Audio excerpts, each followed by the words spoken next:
legitimate best fighter at 155 pounds on planet Earth. And he's done that 5 times, won the belt and then defended it 4 times. And now he said, right, I've done that. I've clearly proven that at 155 I'm the man. Let's see if I can do it at 170. It's incredible. UFC 322 is just a few days away, and the pros are starting to warn Islam Makhachev not to underestimate Jack Della Maddalena. JDM is also confident about his skill and is keen to break through Islam's grappling and finish him in the first round. Jack Della Maddalena and Israel Adesanya analyze Islam Makhachev's grappling, noting that when Islam gets on top, many fighters hesitate, allowing him to advance. Jack emphasizes staying active and constantly moving to prevent control, while Adesanya adds that Alexander Volkanovski used a similar strategy, always staying several moves ahead and using techniques like the butterfly to escape. He tells Jack that his urgency and activity make it unlikely that Islam will be able to keep him down. Gets on top, like when Islam gets on top, a lot of guys just stop moving and they sort of take the time, and that, like, when you take that time, he's already onto the next bit and he's like pushing you down, and then, so I think, not move, like, never stop moving. I think it's the urgency. You're just going to be too, even if you have to give up your back to get into a grandy roar that he tries to, you just, because I think Volk did the same thing as well. Here in Perth, when I was watching that, I was like, he was trying to beat 2 moves or 3 moves ahead of Volk, but Volk was like 4 or 5 moves ahead, being like, cool, bop, bop, bop. And Volk was using his one butterfly just to like kick him off and out. For me, elevating the hips and stuff. Bro, beautiful, man. Again, I've got these legs. I use butterflies once in a while. I have certain moves, but it's hard, especially when you have long legs. But you just have to train it, do it over and over again, just so you have the endurance to do it. But it's impressive, man. Yeah. And the way you do it as well. Like I said, the urgency. I just don't think he's going to be able to keep you down. Israel Adesanya predicts that Jack Della Maddalena will eventually break through Islam Makhachev's grappling at UFC 322. He suggests that after several takedown attempts, around the 3rd, 4th, or 6th, Makhachev will realize Jack is not staying down, and at that moment, Jack will sense an opportunity to capitalize. I think there's going to be a point in this fight. This is just my biasness speaking. It's just like, there's going to be a point where by the 3rd or 4th takedown attempt, maybe 6th takedown attempt, and he realizes, oh shit, it might be the 2nd round, 3rd round. Okay, this guy is not staying down. He's still right here. Yeah. You'll notice it. You know the feeling when like a guy decides, fuck, this guy's not going anywhere, and then you smell the blood in the water. There's gonna be a moment in this fight that will happen. I predict maybe 3rd, 4th. Sure. And then that's when you're gonna see him just do the work, keep moving. That's it. I can't wait. Israel Adesanya found it surprising that Jack Della Maddalena was matched with Islam Makhachev immediately. He initially thought it might be disrespectful, but then realized it wasn't about disrespect. It reflects the respect for Islam and the desire to give him a shot at the belt, allowing him the opportunity to chase double champion status. He will go all the way, but look at him now.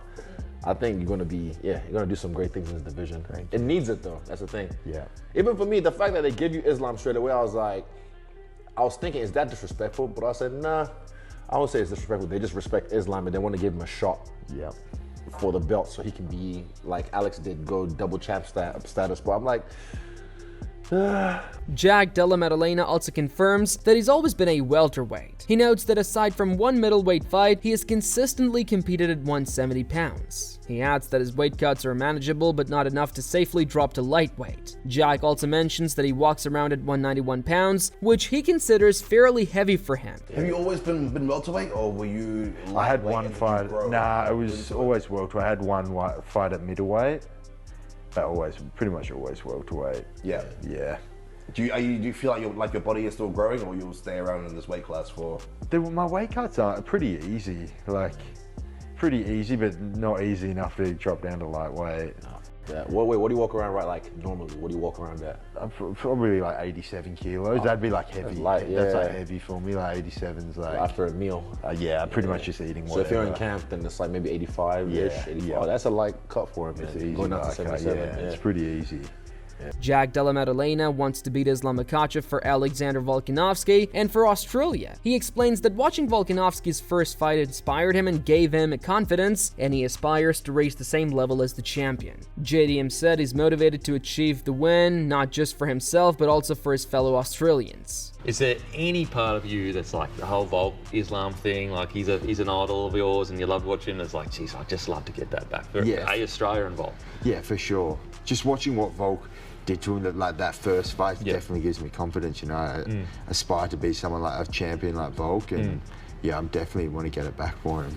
Mate, for Aussies. Absolutely. Meanwhile, Michael Bisping believes Islam Makhachev enters the GOAT conversation if he defeats Jack Della Maddalena. He explains that beating Jack and defending the title 2 or 3 times would be extraordinary. Bisping also agrees with Mike Bond, noting that if Islam Makhachev can defend the belt against top welterweights like Sean Brady and Shavkat Rakhmonov, it could cement his legacy and spark serious debate about him being a top 3 or even the #1 fighter of all time. I'm looking at his record, and you're seeing Moicano, Dustin Poirier, Volkanovski twice in a row, Charles Oliveira, and then if you were a critic, then you start talking about Bobby Green. There's Dan Hooker, who's a tremendous fighter, Drew Dober, Davey Hamosh, Arman Sarukian.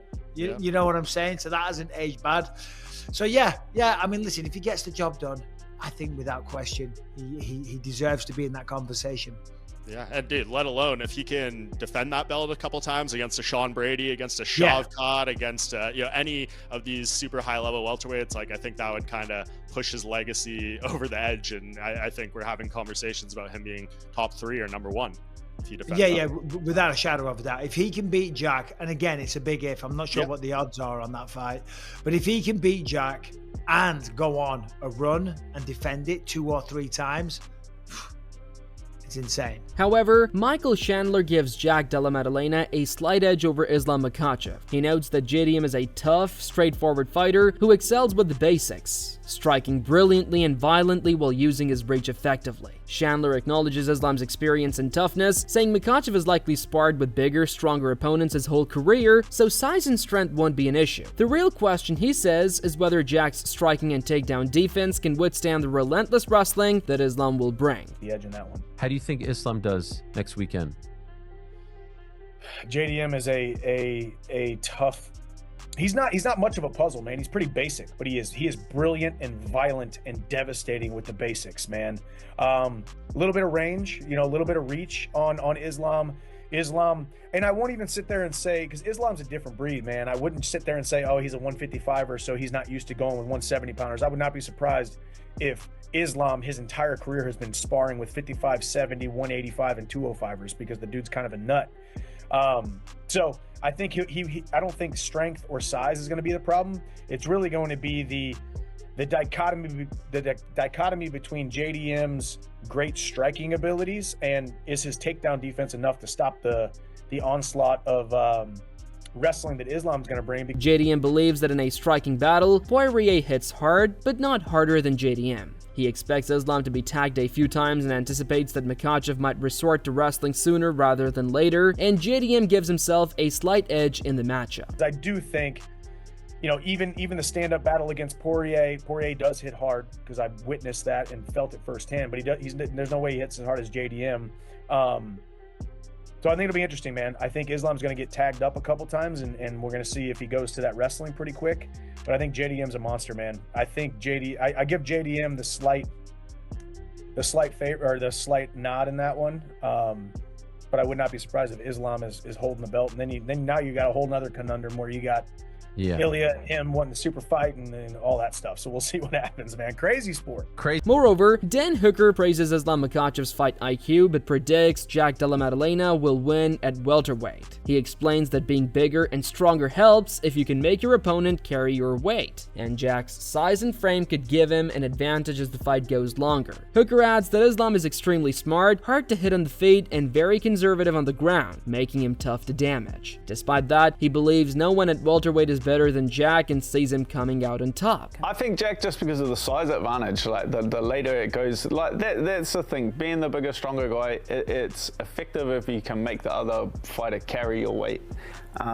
Jack being the bigger guy, I feel like the longer the fight goes, Islam's not used to carrying that same amount of weight into deep waters. I feel like just Jack's frame and size will give him the advantage if it goes later into the fight. But Islam Makhachev is an incredibly smart fighter. On the feet, he's very hard to hit. He doesn't like getting hit at all. And then he's also very conservative on the ground. He's a very hard guy to touch. He's a very hard guy to start putting some damage on. But Jack Della, I feel like there's no one better than him right now at welterweight, and I see him winning this fight. Dan Hooker believes Islam Makhachev is aiming to become a double champion to step out of Khabib Nurmagomedov's shadow. He explains that Islam has been in Khabib's shadow for a long time and is now striving to achieve something Khabib never did. Moving up a weight class and capturing a second belt presents Makhachev's path to surpassing his predecessor and forging his own legacy. I'd say the pressure's about the same, more for coming from Jack Della, because he's fighting the smaller guy. Like, you're not whenever a fighter moves up a weight class to challenge for that title, it's Jack defending his belt. He's warding off the enemy, and especially from a smaller weight class, he should be the guy with all the advantages coming into this. Makhachev, though, he's striving for greatness. He's striving for something that from someone from his team, like that's him. He's kind of been in Khabib's shadow for a very long period of time. So he's thinking, how do I step out of Khabib's shadow and surpass him and move up a weight class, become a double weight champion, is something that Khabib never accomplished. Yeah. Michael Bisping further highlights Islam Makhachev's achievements, describing him as potentially the most accomplished lightweight in history with 4 title defenses, surpassing the previous record of 3. He applauds Islam for moving up in weight and seeking new challenges, saying that big stages like Madison Square Garden are exactly what fighters dream of. Bisping also notes that while Islam has earned a great living, he can always return to a quiet life in Dagestan, having proven himself against the sport's elite. I think I'm right in saying this, the most successful lightweight ever, defended the belt 4 times. Yep. The record previously was 3, so that's phenomenal, and we all know about the lightweight division and how stacked that is. I mean, he's defended the belt 4 times. He's from what I understand, quite a simple man, so be great, step up to another weight class, take out someone else, Madison Square Garden. These are the moments that as a fighter we live for, these kind of super fight moments. Of course, he's making a tremendous living. He doesn't want to do this forever, and he can go back to his farm in Dagestan and he can live a nice simple life and know that he's been there, done that, and tested himself. That's what we want to do as fighters. Michael Bisping applauds Islam Makhachev for moving up to welterweight and calls him the most accomplished lightweight ever. Bisping admires that instead of chasing another belt with no risk, Islam chose to challenge himself in a higher weight class, aiming to achieve something no one else has done before. He describes the move as bold and remarkable, showing that Makhachev is pushing boundaries and testing himself at a new division after cementing his legacy at 155. Islam doing it now, when he's defended the belt 4 times. He's defended the belt 4 times, the lightweight division. He's kind of gone through all the big stars there. Okay, let's go up to welterweight. Let's try something new. Let's try and do something that's never been done. Whereas a lot of the time we see fighters, they instantly become the champ and they want to defend, they want to challenge for another belt in another weight class because there's no risk there. There's no risk. If you lose, you're still the champ at 155 or whatever weight class it is. He's done it. He's defended the belt 4 times. He's proven that he was the legitimate best fighter at 155 pounds on planet Earth, and he's done that 5 times, won the belt and then defended it 4 times. And now he said, right, I've done that. I've clearly proven that at 155 I'm the man. Let's see if I can do it at 170. It's incredible. JDM also recalled his fight with Belal Muhammad and felt he was winning each round against Belal. He noted that Belal's unusual style, constantly switching stances and moving forward, made him tricky to figure out. Jack focused on footwork to stay out of danger while still landing damage. And as the fight went on, he believed he controlled every round and came out ahead each time. I felt like I was in control. He has a pretty funky style. It's hard to he has a weird style. Just continuously swap stances and sort of just moves forward.